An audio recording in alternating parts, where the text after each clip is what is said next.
आमच्या समाजासाठी जसे आमची मुस्लिम जे सभामंडप आहे त्यासाठी साहेबांनी 11 लाख निधी दिलाय। परत जे आमचे मुस्लिम दर्गा आहे पाठीमागे तिथे पण साहेबांनी 3 लाख निधी आणि मुस्लिम दफनभूमी कब्रस्तान त्याच्यासाठी 3 लाख लक्ष निधी साहेबांनी दिलाय। ती सर्व कामे पूर्ण झाली।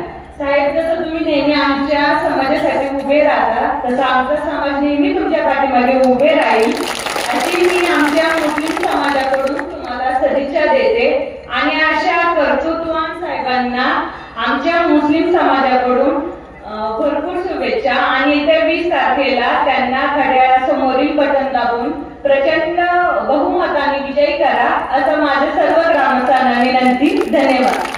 पाण्याचा सौदा करून उमेदवारीचा घाट आपल्या उमेदवाराची माळ आपल्या गळ्यामध्ये त्या ठिकाणी घालून देण्याची स्पर्धा समोरच्या बाजूला लागली आहे आणि दुसऱ्या बाजूला काहीही झालं तरी चालेल, परंतु या ठिकाणचं पाणी वाचलं पाहिजे म्हणून या ठिकाणी आपलं सर्व काही सोडून लढणारे साहेब त्या ठिकाणी निवडणूक लढवत आहेत। ही निवडणूक जशी पाण्याच्या प्रश्नावर होती तशी अजून बाकीच्या 3 मुद्द्यावर या ठिकाणी होत आहे।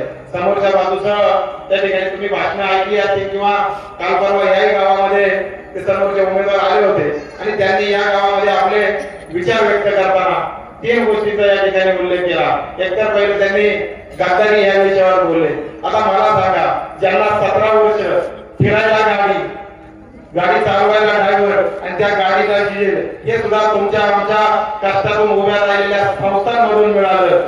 ते खरे गद्दार का ज्यांनी आपल्या स्वतःच्या समाजासाठी सगळं काही सोडून राजकारणातली जी किंमत मोजायची ती मोजून आपल्यासाठी ठाम उभं राहायची भूमिका घेतली, ते खरे निष्ठावान। ही निवड आपल्याला या ठिकाणी करायची आहे।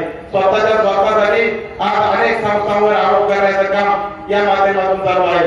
ज्या संस्थांमध्ये काम केलं, ज्या संस्थांच्या जीवावर तालुक्यामध्ये ओळख निर्माण केली आणि या संस्थांच्या माध्यमातून सगळीकडे फिरून आपला आमदारकीचं स्वप्न पूर्ण करण्याचा प्रयत्न केला आणि एवढं सगळं केल्यानंतर कुठेतरी आता नवीन कार्यकर्त्यांना संधी दिली पाहिजे, कुठेतरी आता नवीन माणसं आपण पुढे आली पाहिजे ही भूमिका वळसे पाटील साहेबांनी घेतली। आणि म्हणून तुम्ही जर भीमाशंकर कारखान्याचे संचालक झाले असाल तर तुम्ही आता बाजार समितीला थांबलं पाहिजे। एक प्रेमाची विनवणी केल्यानंतर त्या ठिकाणी बंडखोरी केली, ज्यांनी बंडखोरी केली ते देवदत्तनी कमी कार्यकर्ता आहे हे तुम्हाला आम्हाला या ठिकाणी या निवडणुकीच्या निमित्ताने लक्षात घ्यायचं आहे। दुसरं त्या ठिकाणी ते सांगितलं जातं एकनिष्ठ।